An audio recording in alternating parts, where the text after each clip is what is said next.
За сайн байна уу? Одоо хүн төрөмчийн өмч хүртгэлийн систем хэрхэн ажиллах талаар сонзой үлэмжийг өгье. За манайхаас веб хандалттай програм байгаа. Энэ систем рүү 202-ийн 179-ийн 28-81 буюу 81-р портоор веб браузерынхаа хаягийн хэсэгт бичээд хандхад дараах дэлгэц гарч ирнэ.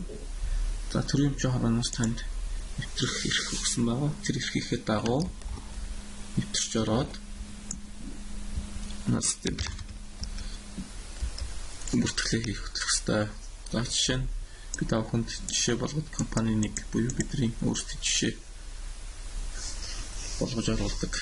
Одоо нэг хэсгээрээ оруулж үзүүлье. За компани нь бол нэг буюу тэгээд паспортаа хийгээд нэвтрэх гэсэн хэсгээр дарж за систем рүү нэвтрэнэ. За системийн нүүр хэсэг хуулийг итгээд лавлах бүртгэл санхүү хяналт шалгалт хөрөнгийн тайлан хууль тогтоомж тусламж гэсэн зэсүүдээс бүртгэнэ.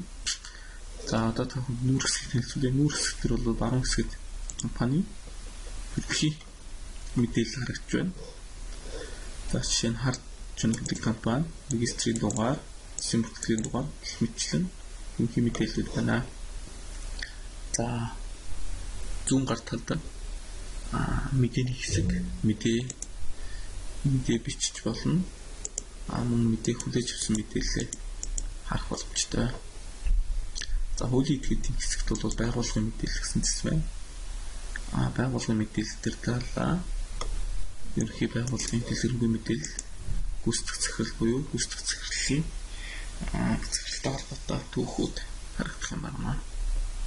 За нууц зохицуулах хэсэгт та бүхэн төрийн өмчийн хорооноос бэлдэж өгсөн эрхээр нэвтрээд ороод өөрсдийнхөө нууц үгийг салах боломжтой. За лавлах хэсэг дээр хөрөнгийн төрөл хэсэг байна. За энийг яагаад харуулж байгаа юм гэхээр хөрөнгийн төрөл маань зөвхөн харах хэсэгтэй байгаа. Энэ хөрөнгийн эдгээр хөрөнгийн төрөл хамаарсан одоо хөрөнгүүдийг л та системд бүртгэн гэсэн. Халиваа хөрөнгүүд чинь эдгээр хөрөнгөнд бол аль нэг нь хамаарах ёстой. За жишээ нь бол газрын төрлийг нь бол бусад ашиглах түрээслэх эзэмших гэсэн юм ангилалтай байж байгаа ч тийм. Жишээлбэл төвшингүүд бол өөр байна. За жишээ нь газар бол зөвхөн ашиглах түрээслэх гэсэн их төвшөнтэй байхад за тээврийн хэрэгсэл маань одоо жишээлбэл 1-2 төвшөнтэй байх жишээтэй. За тээврийн хэрэгсэл дотроо мотор тээврийн хэрэгсэл, за тэгэнгүүтээ мотор тээврийн хэрэгсэл дотроо том аврын автобус, бага аврын автобус гэх мэтчлэн суудлын жижиг тэрэг гэх мэтчлэн ангилагдсан байна. За бүртгэл хэсэг. За энэ та бүртгэл хэсэгтээ бол үндсэн бол бүртгэлүүдээ хийн. За орлого, өмчийн үржилт буюу А компаниас хасагдаад Б компани руу нэмэгдэх жишээ нь гүйлгээг бол өмч үржилтээр хийн. Хөрөнгийн түрээсэлдэг бол түрээсийн бүртгэлийг хийн. Та аливаа нэгэн хөрөнгөө түрээслэх хин нэгэнд түрээслүүлдэг бол түрээсийн бүртгэлийг хийн. Хөрөнгийн дутагдал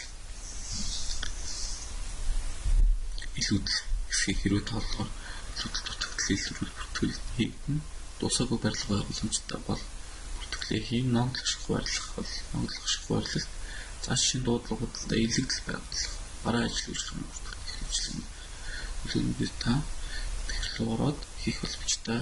За жишээ нь олонхын бүртгэл рүү орж үзүүлээ. Энэ дээр бол төрөмшгүй гүйлгээ байна бүртгэгдсэн. За харах төвчөн дээр дараад ямар гүйлгээ хийсэн бэ гэдгийг харж болно.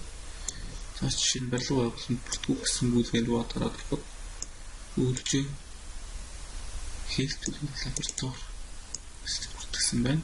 За дарах нь бол амиг эдийн шинжилгээ туршил судалгааны за ашиглалтын код нь бол малын хашаас харуулж сүйдрэгч гэсэн ангил. За хөрөнгөний дугаар, хөрөнгөний програм бүртгэлийн дугаар, дөнгүүд болон ашиглах жилүүд бүртгэх гэсэн зүйлүүд бол байна. За энэ бол ерөнхийдөө танаа нөгөө төрийн өмчийн хорооны барилга байгууламжийн бүртгэл гэсэн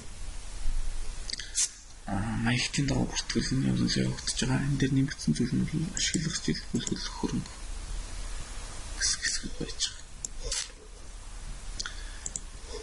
За гэх мэтлэн бол та бүртгэл хийх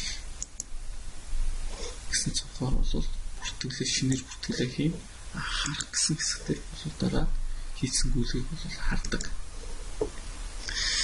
За гэх мэтлэн бол та тэгэхээр гүйлгэнүүдээс сонгоод хийх боломжтой.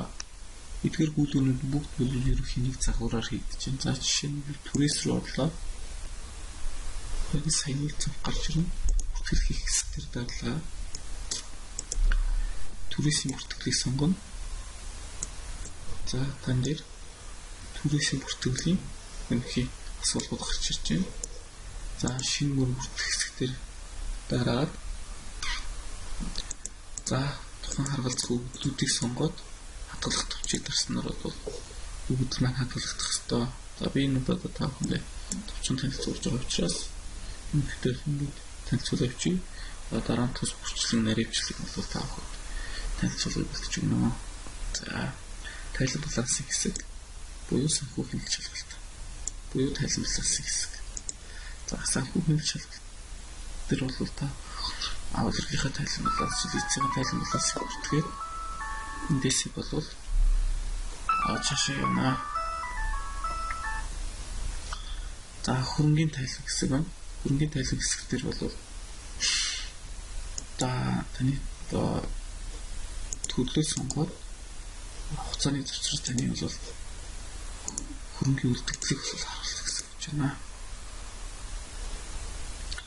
Хууль тогтоомжийн хэсэг байна. За хууль тогтоомжийн хэсэг дээр за төрийн өмчийн бүртгэлийн систем буюу төрийн өмчтэй холбоотой хууль эрх зүйн маягтуудыг бол оруулсан байгаа. Хууль эрх зүйн бичиг баримтуудыг за жишээ нь Монгол Улсын хууль тэгээд орлоо төрийн хяналт шалгалтын тухай хууль. За ингээд ингээд хуулиа бол та боломжтой. Тусламж хэсэг дээр бол тусламж хэсгийг видео танилцуулгыг бол байрлуулсан байгаа. За та бүхэнд баярлалаа.